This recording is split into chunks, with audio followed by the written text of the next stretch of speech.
This is Ian Cameron for Sportsbook Review, and I am ready to take a look at your MLB overnight lines, looking ahead to the games on Tuesday, June 21st. Let's get right to business and start with a look at the Seattle Mariners and the Detroit Tigers in an AL matchup on Tuesday night.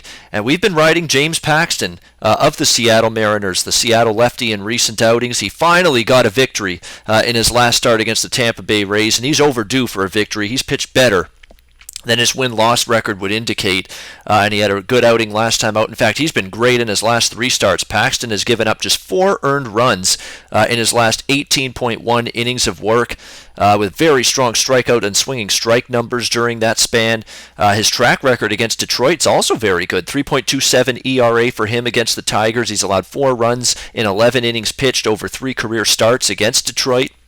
So I think he can have a solid performance here and continue his recent run against Detroit. Won't be easy for Seattle, on the other hand, to face Justin Verlander. Verlander, has had a pretty solid, steady, consistent season for the Detroit Tigers, and definitely is a welcome sight for Detroit because they probably weren't sure what they were going to get from Verlander this year. But his last outing against Kansas City did run into some difficulty. 4 runs on 8 hits in 7 innings. His FIP, fielding independent pitching, has exceeded 4. In 2 of his last 3 starts. So that tells you he hasn't exactly been sharp and overly crisp in his last few outings. That could be a problem here against Seattle. And the Mariners, for whatever reason, they continue to hit the ball better on the road than they do at home at Safeco Field.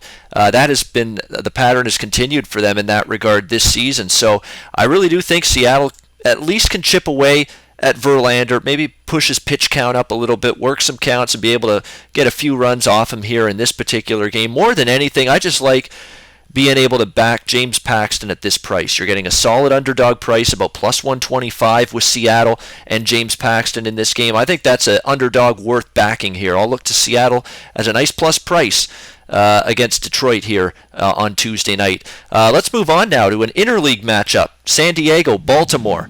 On Tuesday, June 21st. And I'll tell you what, we've been rapidly fading Luis Perdomo of the San Diego Padres. He's making another spot start here in this game. And let's be honest, Luis Perdomo's only in this rotation because San Diego's beleaguered with injuries in their starting pitching rotation. Andrew Kashner, Robbie Erlin, a bunch of guys that have not pitched this season. Of course, their rotation's already thinned out because they have traded James Shields just recently. Not that that's a bad thing these days, considering how wretched he's been.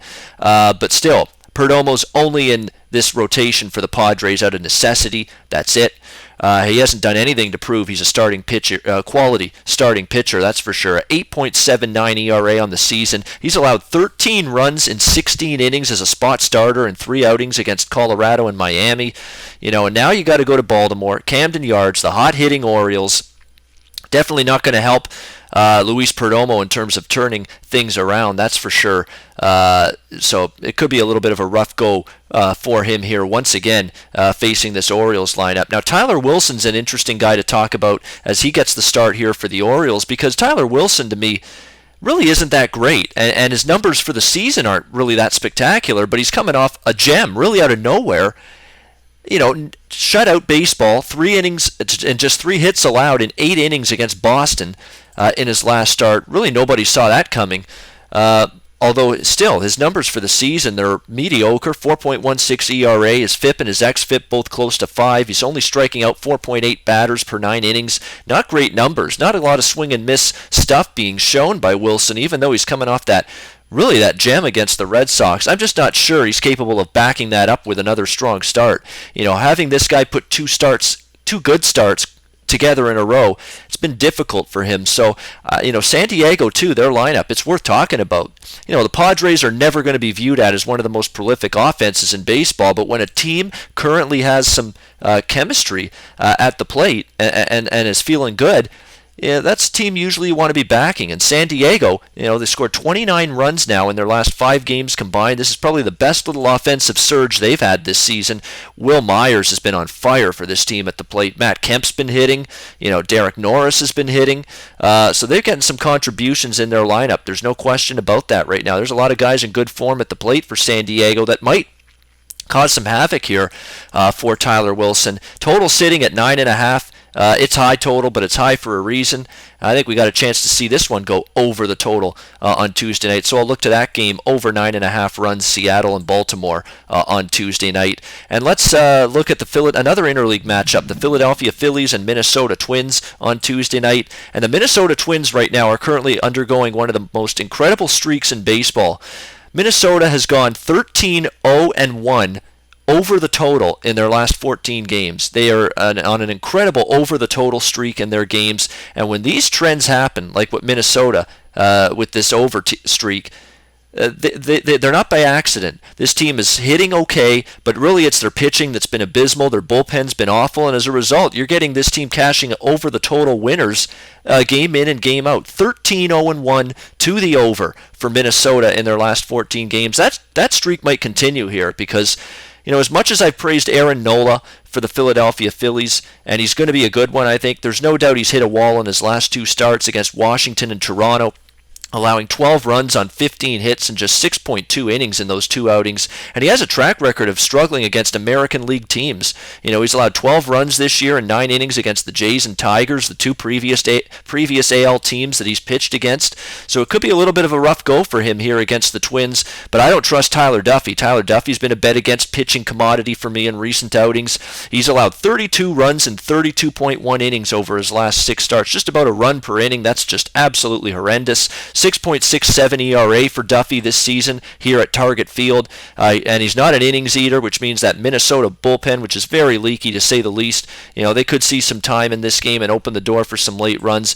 This Minnesota over the total streak, when you see a streak like this in terms of a team going over or under, you don't try to bang your head against the wall and predict when it's going to end. You either ride it or you leave it alone. And I think in this game on Tuesday night, I'm going to ride the streak. So I'll look to bet this game over the total. It's 8.5 right now across the board. Minnesota's been cashing overs. We'll see if we can cash another Minnesota over on Tuesday night against the Philadelphia Phillies. Another game that might be high scoring, the Angels and Astros on Tuesday night. Hector Santiago is another guy that's been a bet against pitcher for me. He was a little bit better last time out, but I don't trust him. His numbers not overly great.